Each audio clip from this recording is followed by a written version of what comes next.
je le vois. Je ferme les yeux et je le vois. Je ferme les yeux et je le vois. Alléluia.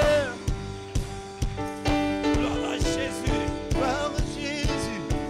Gloire à Jésus. Gloire à Jésus. Nous comptons sur toi, Seigneur. Nous comptons sur toi, Jésus. Célébrons, célébrons le roi. Célébrons le Dieu vivant et vrai. Célébrons le Dieu tout-puissant et redoutable. Alléluia. Alléluia. Gloire à Jésus, gloire à Jésus. Gloire à celui qui nous rassemble ce matin. Celui qui nous a pris de tout lieu. Le nom de Jésus est célébré. Alors que nous sommes dans cette salle, dans toutes les villes, le nom de Jésus est célébré. Sur tous les continents, le nom de Jésus est célébré. Alléluia. Merci Seigneur. Seigneur, ce matin, nous nous joignons à cette famille spirituelle, universelle, selon les décalages horaires, Seigneur. Ensemble, comme une famille, nous célébrons Jésus. Nous célébrons Jésus. Nous célébrons Jésus. Nous célébrons Jésus. Alléluia. Alléluia. Sans les barrières des dénominations, sans les barrières des considérations, ensemble, Seigneur, nous célébrons le Dieu vivant et vrai. Alléluia. Gloire à Jésus. Gloire à ce Seigneur merveilleux. Alléluia. Fais le bien, fais le bien, fais le bien. Alléluia.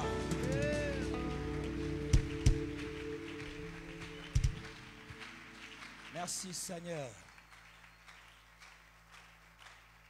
Alléluia. Gloire à Jésus. Gloire à l'agneau de Dieu. Alléluia.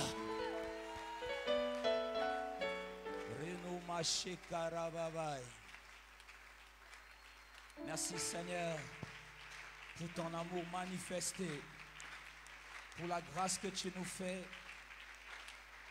d'être comptés parmi les vivants. Nous ne l'avons pas mérité, mais tu le fais, Seigneur. Amen. Voilà, tu peux saluer la merveilleuse personne qui est juste à côté de toi. Elle est peut-être devant, peut-être derrière aussi. Nous voulons saluer cette famille chrétienne qui n'est pas dans cette salle et qui, chaque dimanche, de plus en plus nombreux depuis quelques semaines, nous attendent par les moyens de la technologie, par les directs que nous sommes en train de faire. Soyez salués dans le nom du Seigneur, là où vous êtes. Alors nous allons prendre nos Bibles ensemble.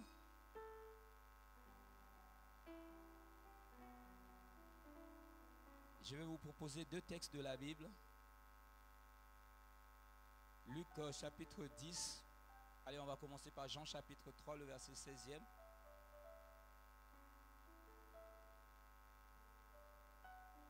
Jean chapitre 3, 16e.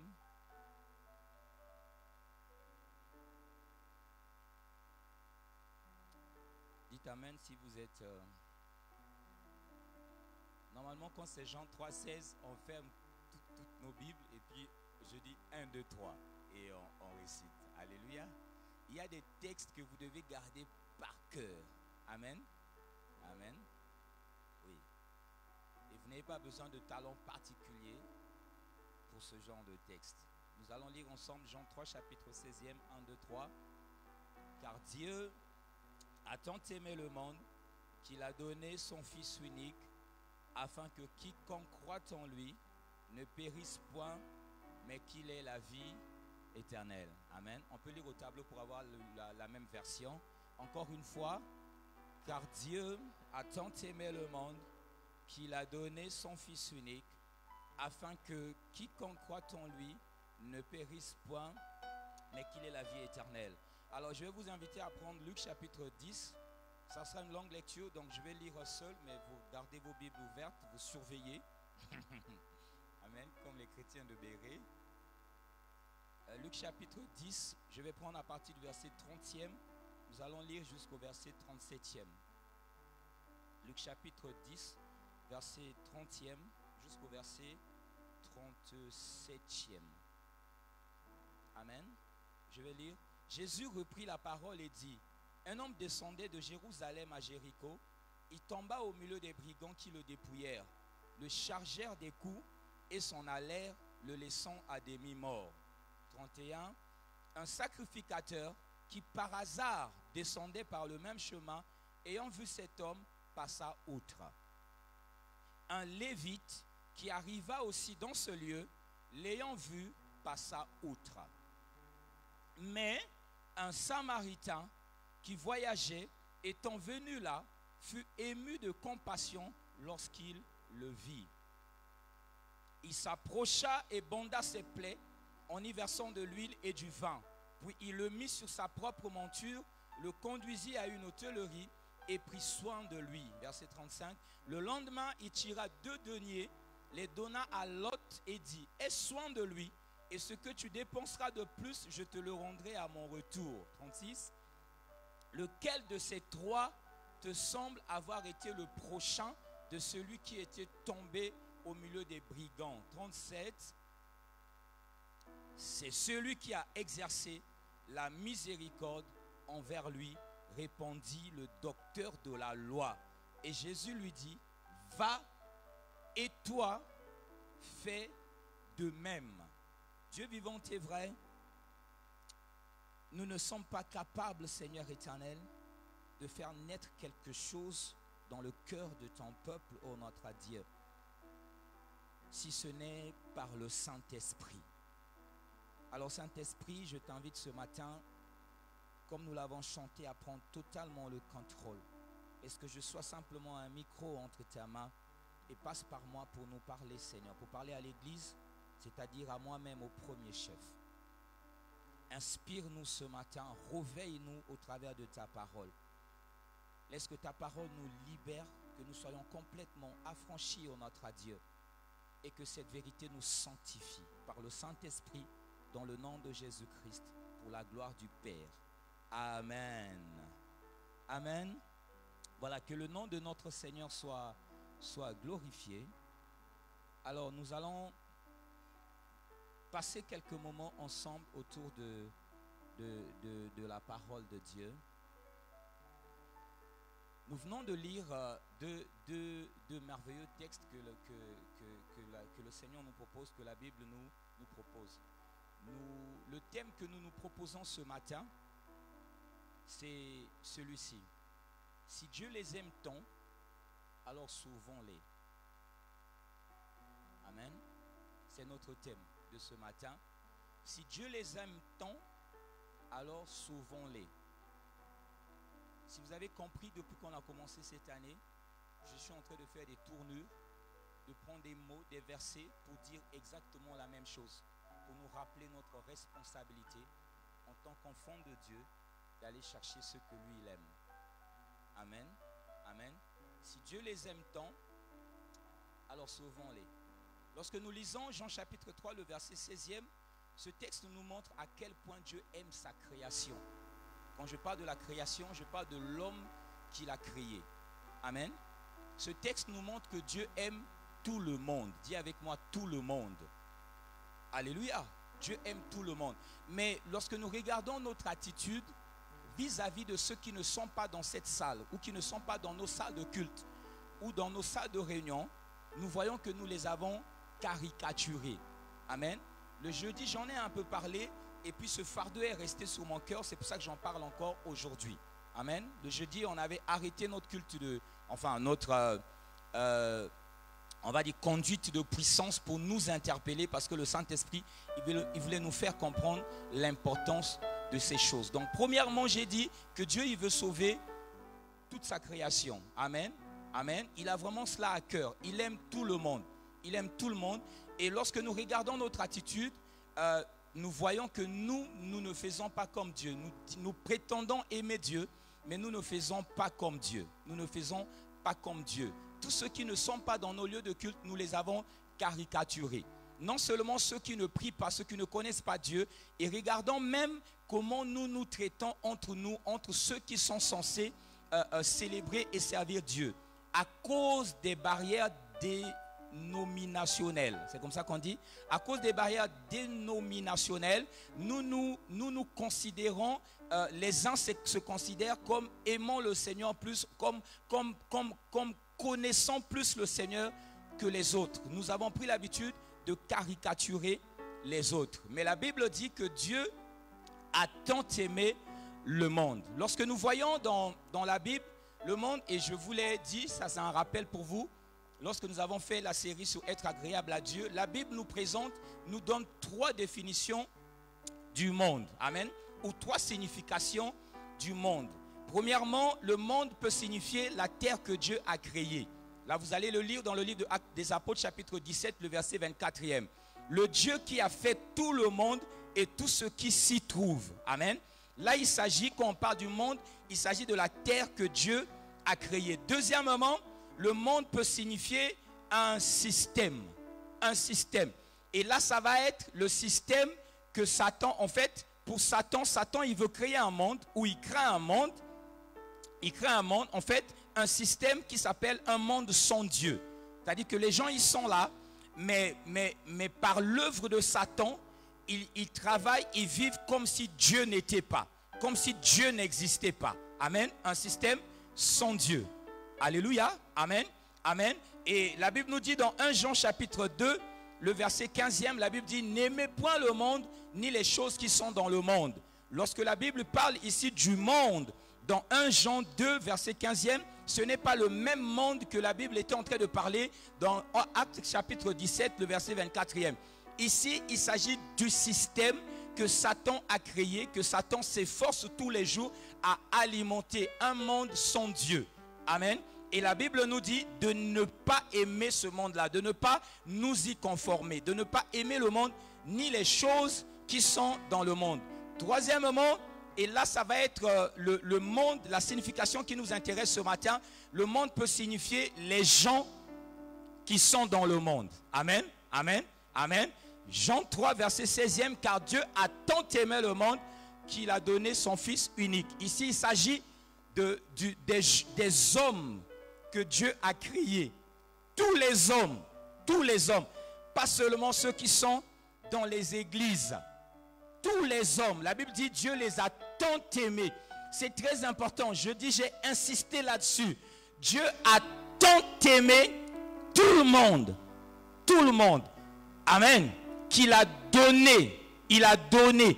Et lorsque Dieu a fait le don, lorsqu'il a manifesté cet amour, ces hommes-là ne l'adoraient pas. Donc ce texte ne s'adresse pas particulièrement à toi et à moi.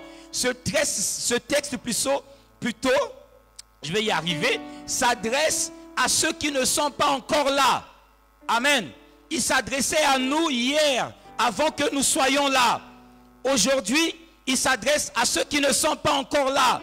Il s'agit ici de la 100e brebis qui n'est pas dans la bergerie, que le Seigneur veut laisser d'abord les 99 et aller chercher cette brebis. Mais nous, au lieu d'aller chercher la brebis avec le Seigneur, nous l'avons caricaturé, nous l'avons donné un nom, nous le traitons d'impudique, d'adultère, de pécheur. Nous l'avons déjà prédestiné à l'enfer. Lorsque nous le voyons sur le chemin, nous lui disons, attendez seulement. Attends, tu vas voir ce qui va t'arriver. Non, Dieu dit qu'il aime tant cette personne que tu négliges, cette personne que tu considères comme étrangère à la vie de Dieu. Dieu est mort pour cette personne. Alléluia. Amen. Amen. Et c'est très important. Si nous voulons faire la volonté de Dieu, nous devons faire comme Dieu. Amen. Amen. Nous devons aller chercher cette personne qui n'est pas encore dans la bergerie. Parce que Dieu a exprimé tant d'amour de son cœur pour cette personne. Donc j'aimerais te dire que chaque fois que tu vois quelqu'un qui ne prie pas et que tu l'as caricaturé, tu l'as donné un nom parce qu'il est différent de toi, parce qu'au lieu de venir ici le matin, il va faire du sport et tu l'as caricaturé, tu l'as dénigré, tu l'as méprisé, tu attristes le cœur de Dieu parce que Dieu aime cette personne tant. Alléluia. Dieu aime cette personne. Dieu aime cette personne au point où pendant un moment, il te laisse d'abord pour aller chercher cette personne. Parce que cette personne lui est chère. La personne qui est à côté de toi, la personne qui travaille avec toi, la personne qui vit dans ton quartier, ton voisin, ta voisine, qui ne prie pas, qui ne connaît pas Dieu, qui n'est pas né de nouveau. Dieu aime beaucoup cette personne. Alléluia. Et si Dieu aime cette personne, excusez-moi, faisons attention à la manière dont nous traitons cette personne. Alléluia. Si tu sais que moi j'aime quelqu'un, et si tu ne veux pas avoir des problèmes avec moi, tu vas faire attention à la manière dont tu traites la personne. Alléluia. Amen. Dites encore Amen. Lorsque nous avons lu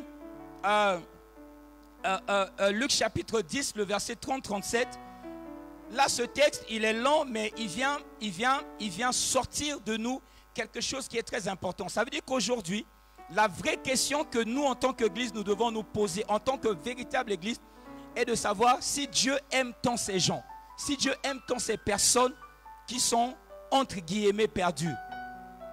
Qu'est-ce que Dieu attend de nous vis-à-vis de ces personnes? Alléluia. Nous venons là, nous célébrons Dieu. Mais qu'est-ce que Dieu attend de nous vis-à-vis de cette personne? Luc chapitre 10, les versets 30-37e, nous relate le récit du bon samaritain que nombreux connaissent. Alléluia. La Bible dit lorsque nous... Est-ce que vous pouvez me remettre le verset 30e au tableau s'il vous plaît? 30e, Luc chapitre 10, le verset 30e. Rapidement. Bon, je crois que je vais être plus rapide que vous alors. Jésus prit la parole et dit, un homme descendait de Jérusalem à Jéricho. Amen. Amen. Ce texte peut s'adresser à toi ce matin. Cet homme était en train de descendre de Jérusalem pour aller vers Jéricho.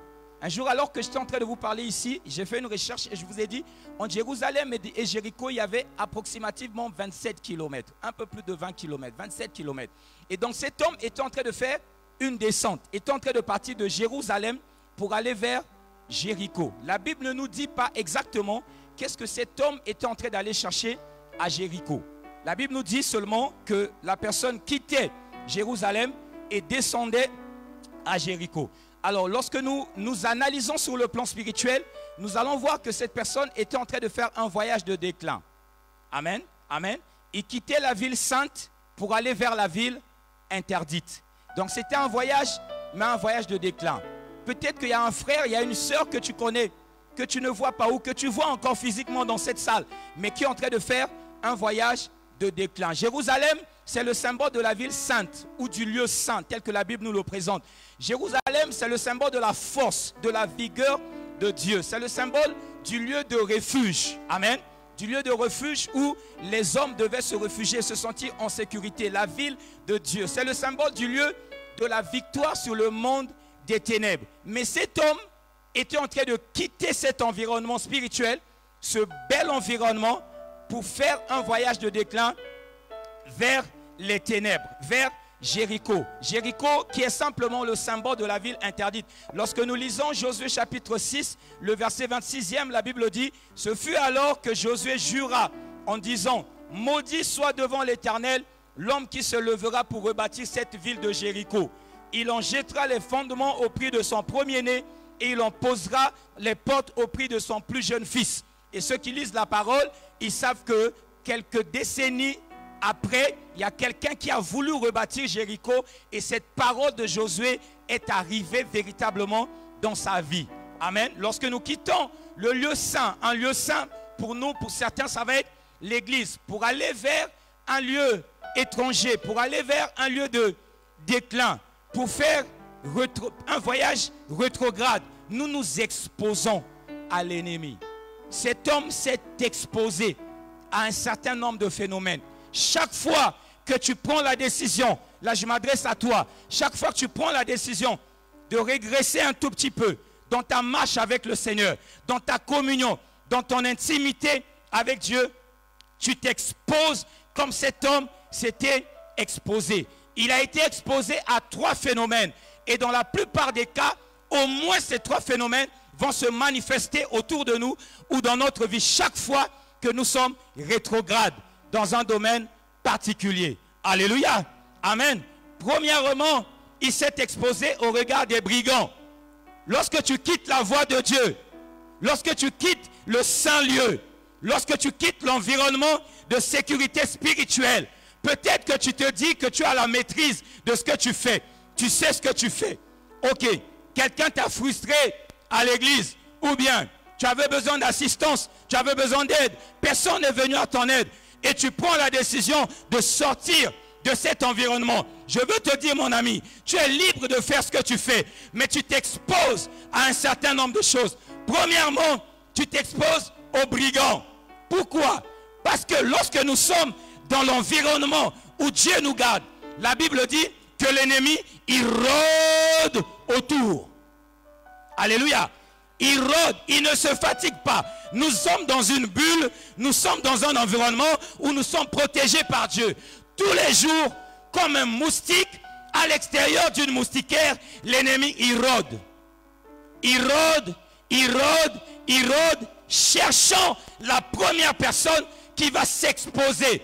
Comment on s'expose? Eh bien, en sortant, en quittant le lieu de sécurité. Alléluia.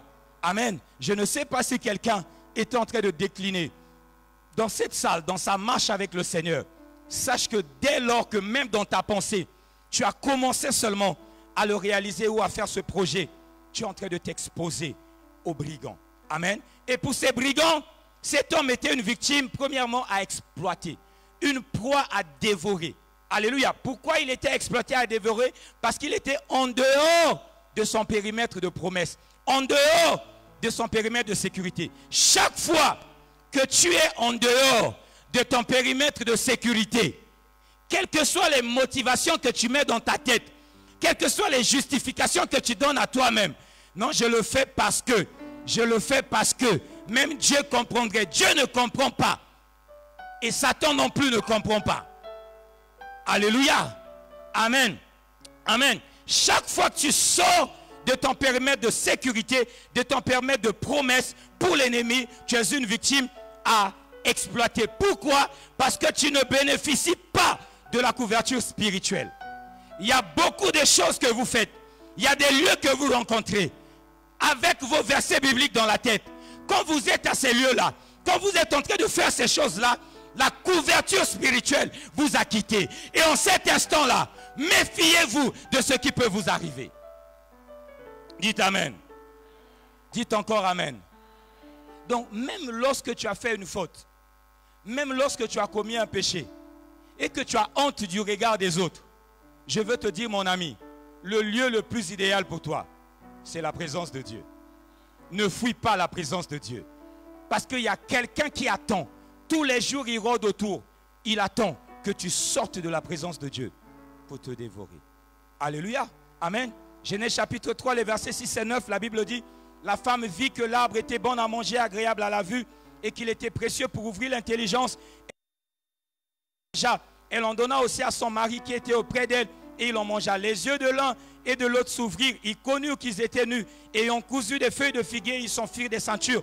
Alors ils entendirent la voix de l'Éternel Dieu qui parcourait le jardin vers le soir. Et l'homme et sa femme se cachèrent loin de la face de Dieu. Dites avec moi, loin de la face de Dieu. Au milieu des arbres du jardin. Mais l'Éternel Dieu appela l'homme et lui dit: où es-tu? Alléluia. Quand vous lisez ce texte, vous voyez que le problème de Dieu, allez, ce n'est pas que ce n'était pas un problème que Adam et Ève ont péché. Dieu savait qu'Adam et Ève avaient péché. Mais il ne leur pose pas la question: pourquoi avez-vous péché? Tout de suite, il leur fait remarquer qu'ils ne sont plus à l'endroit habituel. Où êtes-vous? Alléluia. Où es-tu ce matin? Peut-être que tu as fait une faute, mais où es-tu? Il y a un lieu que tu ne dois pas quitter. quelles que soient tes fautes, là où tu es tombé, là tu dois te relever. La Bible dit, c'est dans le livre de l'Apocalypse, chapitre 2, le verset 5e, la Bible dit, souviens-toi d'où tu es tombé, répands-toi et pratique tes premières œuvres, sinon je viendrai à toi et j'ôterai ton chandelier de sa place, à moins que tu ne te répandes.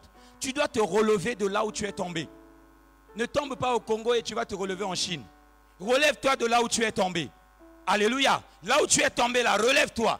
Ne va pas d'abord ailleurs. Ne va pas ailleurs et puis c'est là-bas que tu vas aller confesser des péchés que tu as commis ici. Relève-toi là.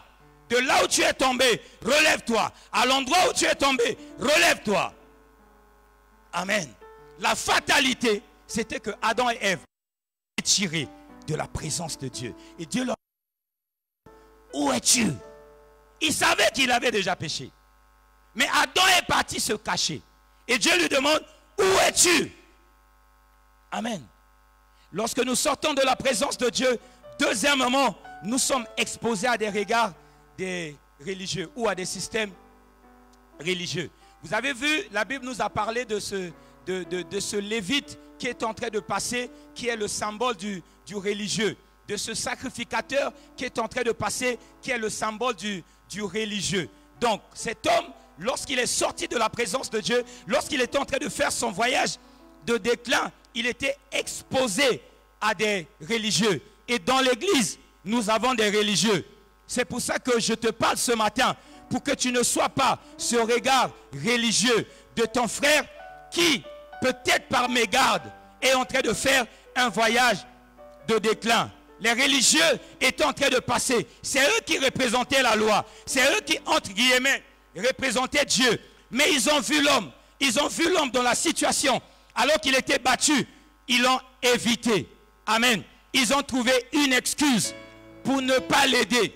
Chacun avait son excuse. Il était pressé. Il était en train de se rendre quelque part. Peut-être même que tu vois quelqu'un dans le besoin et tu te dis, je ne peux pas l'aider parce que je suis en train d'aller à l'église, parce que je suis en train d'aller à une réunion de prière. Et tu abandonnes cette personne dans le besoin. N'oublie pas que Dieu aime tant cette personne.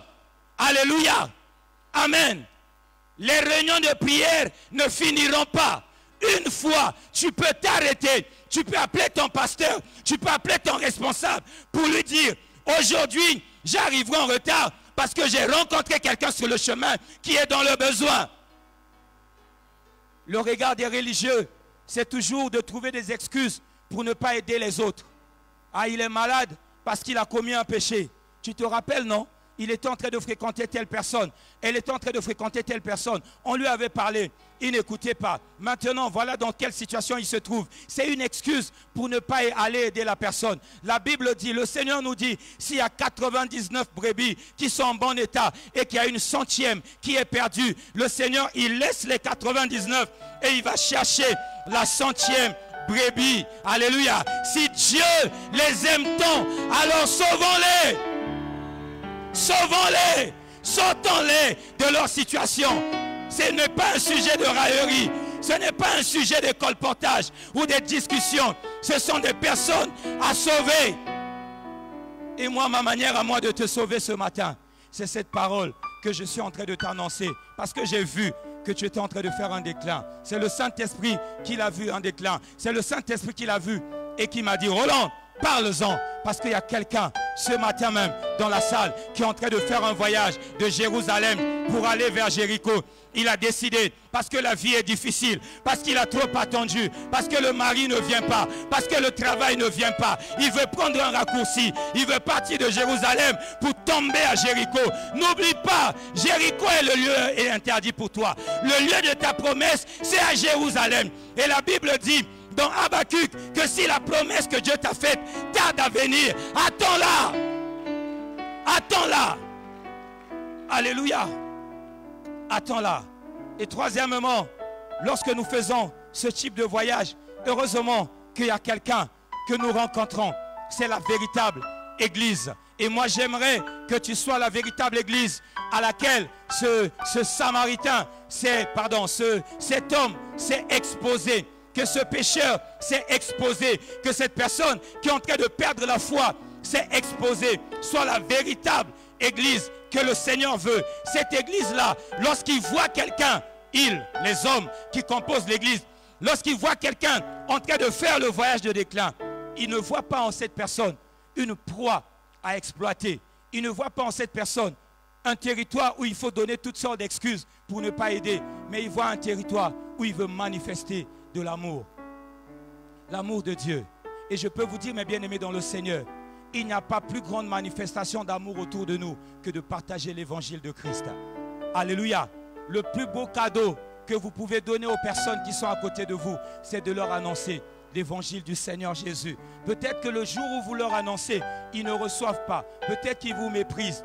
Peut-être qu'ils se moquent de vous. Mais ne vous arrêtez pas. Continuez de leur annoncer parce que c'est le merveilleux cadeau que vous pouvez leur donner. Chaque personne qui ne prie pas, chaque personne qui n'est pas née de nouveau, chaque personne qui ne connaît pas encore Dieu doit être pour toi et moi une occasion, un territoire où nous voulons manifester notre amour, où nous voulons manifester la bienfaisance, où nous voulons briser les barrières de race, les barrières de nationalité, d'ethnie, de religion, pour aller vers la personne.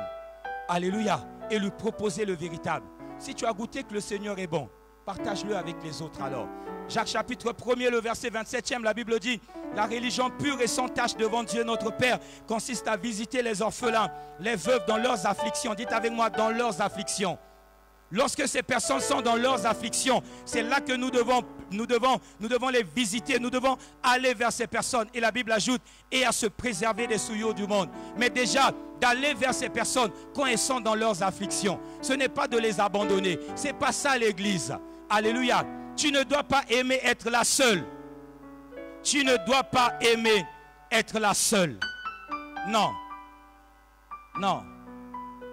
Non. À chaque fois que Dieu, il sort, il laisse les 99 pour aller chercher la 100e brebis. Je veux aller avec lui. Alléluia. Comme ça, je deviens un livreur de Dieu. À chaque fois je reviens dans la maison, je viens livrer.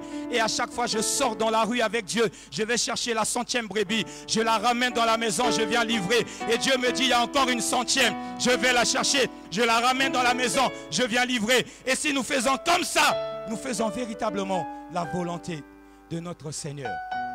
Ces hommes ont besoin de refuge. Et Dieu est le véritable refuge. Ésaïe chapitre 25, le verset 4e. La Bible dit, tu as été un refuge pour le faible, un refuge pour le malheureux dans la détresse, un abri contre la tempête, un ombrage contre la chaleur, car le souffle des tyrans est comme l'ouragan qui frappe une muraille. Je vais vous poser une question. Si Dieu est véritablement un refuge pour le malheureux, est-ce que le malheureux voit Dieu? Est-ce que le malheureux voit Dieu? Il ne le voit pas. Comment le malheureux va voir Dieu? C'est au travers de toi. Alléluia. C'est au travers de toi. Dieu n'a d'outils que toi et moi. Il n'a de mains que tes mains. Il n'a de pieds que tes pieds. Il veut bien aller sauver, mais il veut entrer en toi, utiliser tes pieds pour te transporter ou pour le transporter vers cette personne qu'il veut sauver. Et quand il va arriver devant cette personne, même s'il est parti avec tes pieds, mais comment il peut parler à cette personne si toi tu n'ouvres pas ta bouche? Il n'a de bouche que ta bouche. C'est lui qui va parler, mais il veut utiliser ta bouche. Parce que dans le monde naturel, on ne parle pas par télépathie. Il faut qu'une bouche parle et que des oreilles entendent. Alléluia. Et Dieu veut utiliser ta bouche pour parler à ce malheureux. Il est le refuge de ce malheureux. Mais c'est toi l'instrument qu'il veut utiliser. Alors cessons d'être ces personnes qui prennent plaisir à être là à l'intérieur des quatre murs. Nous sommes juste là, nous aimons bien notre famille. Et même lorsque nous sommes à l'intérieur de la famille, lorsqu'il y a l'un parmi nous qui se retire, peut-être qu'il a commis un péché, peut-être qu'il a fait une faute. Et dès qu'il se retire, nous resserrons encore les reins. Nous sortons la personne, nous refaisons un petit cercle pour sécuriser notre environnement. Non, ce n'est pas ce qu'il faut faire. Lorsque nous sommes dans un cercle dans lequel nous sommes et qu'il y a un ami qui sort de ce cercle, je vous ai déjà montré ce qu'il faut faire. Il faut dresser un plus grand cercle qui va le contenir à l'intérieur. S'il sort encore, il faut dresser encore un plus grand cercle pour qu'il soit toujours à l'intérieur de nous, pour qu'il soit toujours au milieu de nous. Alléluia. Alléluia. Dites Amen. Dites encore Amen. Si Dieu les hommes les aime tant, bien-aimés dans le Seigneur, alors sauvons-les. Sauvons-les. Ne les caricaturons pas. Sauvons-les. Et l'arme que nous avons, c'est l'évangile. Je vous ai dit qu'il y a deux armes qui travaillent l'une contre l'autre. Le dimanche dernier, j'ai parlé de deux témoignages qui travaillent l'un contre l'autre. Témoignage des enfants de Dieu, témoignage des serviteurs de l'ennemi. Et les deux armes qui travaillent, c'est que l'arme de Dieu, c'est l'évangile. Et l'arme de l'ennemi, c'est la séduction. Et l'ennemi est en train de travailler à séduire, à influencer les nations. Nous, nous sommes en train de garder l'arme que nous avons, qui est l'évangile. Sortons notre arme. Sortons l'évangile. Annonçons l'évangile partout. Annonçons l'évangile partout. Que les occasions soient favorables ou non. Annonçons cet évangile. L'évangile est puissant. L'évangile se suffit à lui-même. L'évangile n'a pas besoin d'être aidé. L'évangile n'a pas besoin de cadeaux. Lorsque tu vas voir quelqu'un, si tu utilises ta sagesse, tu auras besoin de baratiner la personne avec des cadeaux. Mais l'évangile se suffit à lui-même. Il est puissant. Alléluia. Lorsque tu pars de l'évangile, c'est le nom de Jésus qui est libéré. L'apôtre Pierre, lorsque l'église a commencé dans Actes des Apôtres, le premier âge de l'église, l'apôtre Pierre n'a pas fait des cadeaux aux gens. Il a parlé de l'évangile. Il leur a dit qui était ce Jésus qu'ils avaient crucifié. C'était lui le Messie. C'était lui le sauveur du monde. Et ce jour-là même, il y a 3000 personnes qui n'ont pas reçu un cadeau, qui n'ont pas reçu de t-shirt, qui n'ont pas reçu de chapeau de propagande de l'apôtre Pierre. Ils ont rejoint l'église. Tu as une arme puissante par excellence qui est l'évangile. Ne garde pas cette arme. Parce que je vais te dire, mon ami, l'ennemi aussi a une arme puissante. Moins puissante que la tienne. Mais le problème avec l'ennemi, c'est qu'il ne garde pas son arme. Il utilise son arme. Et ça s'appelle la séduction. Aujourd'hui, il séduit les enfants de Dieu par toutes sortes de choses, toutes sortes de discours, toutes sortes de sagesse pour séduire les enfants de Dieu. Au point où certains sont en train de partir dans ces choses-là, dans ces milieux-là, dans ces environnements-là, où ils vous vendent un rêve. Ils partent dans des loges parce qu'on leur promet des marchés, on leur promet des richesses et ils partent dedans. C'est ça la séduction de l'ennemi. Pourquoi ton frère qui est avec toi aujourd'hui, demain il se retrouve dans les loges? C'est parce que toi et moi, alors que l'ennemi est en train de le séduire, de l'emmener contre les cordes avec la séduction, nous avons gardé l'évangile pour nous. Nous attendons que les frères tombent pour les juger, pour dire qu'ils n'étaient pas suffisamment spirituels. Les chantres, venez les amis. Non, aujourd'hui, c'est l'évangile d'amour. Chaque fois qu'il y a un frère, il y a une sœur, qui soit à l'intérieur de l'église, qui soit à l'extérieur, qui va décider de faire le voyage du déclin, nous devons le rattraper. Nous devons aller le chercher. Nous devons dresser un plus grand cercle pour le contenir. Nous ne devons pas l'exclure. Nous devons le prendre avec nous. Nous devons lui témoigner de l'amour, comme ce Samaritain. Alléluia. Alléluia. Cette personne qui est à côté de toi, Dieu l'aime tant. Non, je veux que tu comprennes. Hein? C'est impudique. C'est adultère. Dieu l'aime tant. Ce brigand, ce méchant, ce meurtrier, Dieu l'aime tant. Ce cousin que tu as, cette femme que tu as, ce mari que tu as, qui est dans les loges occultes, Dieu l'aime tant. Dieu veut sauver cette personne. Alléluia. Il veut t'utiliser. Pourquoi il t'a mis à côté de cette personne? C'est pour qu'au travers de l'évangile, que Dieu entre dans la vie de cette personne. Ne t'arrête pas. Ne te fatigue pas. Parle. Parle encore. Parle encore. Parle encore. Pour certains, ça va prendre des jours. Pour d'autres, des mois. Pour d'autres, des années. Des décennies. Mais toi, parle encore. Et parle toujours. Acclamons Jésus.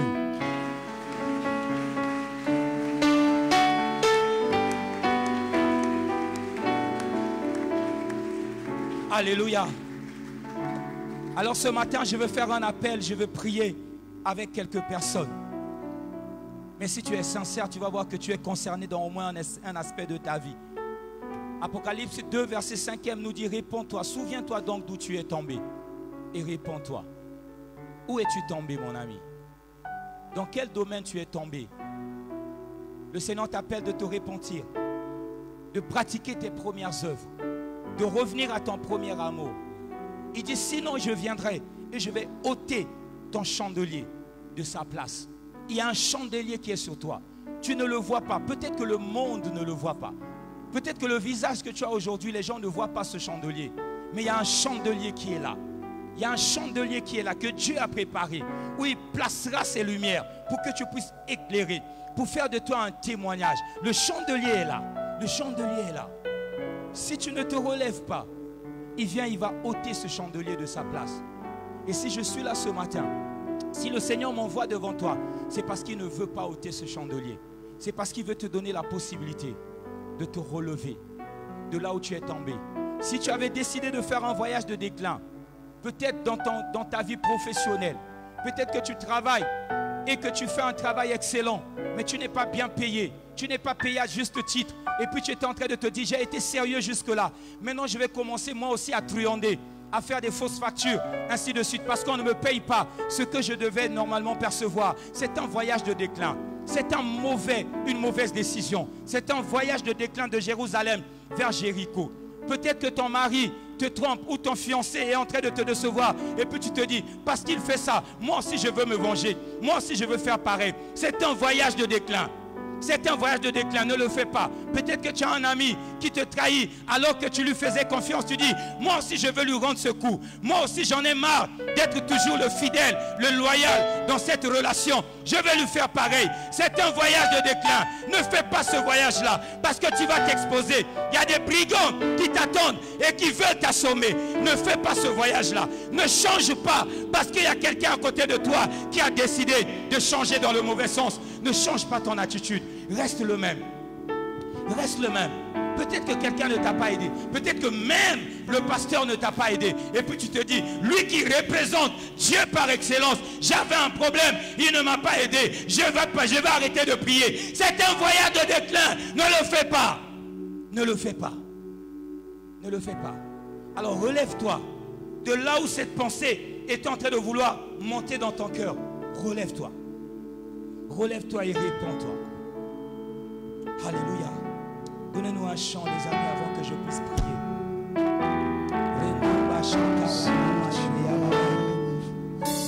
Oh, prends-moi, Seigneur, prends-moi, Jésus, prends-moi, Jésus. La présence, la présence, la présence.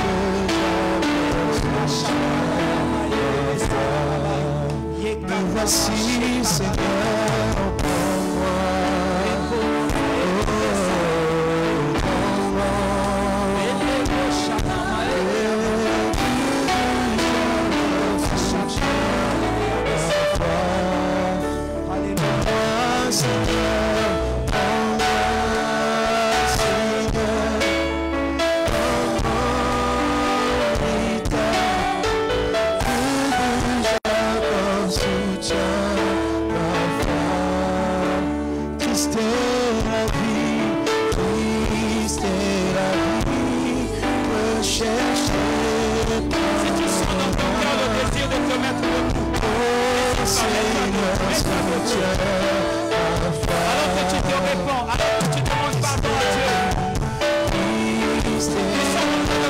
Ce matin,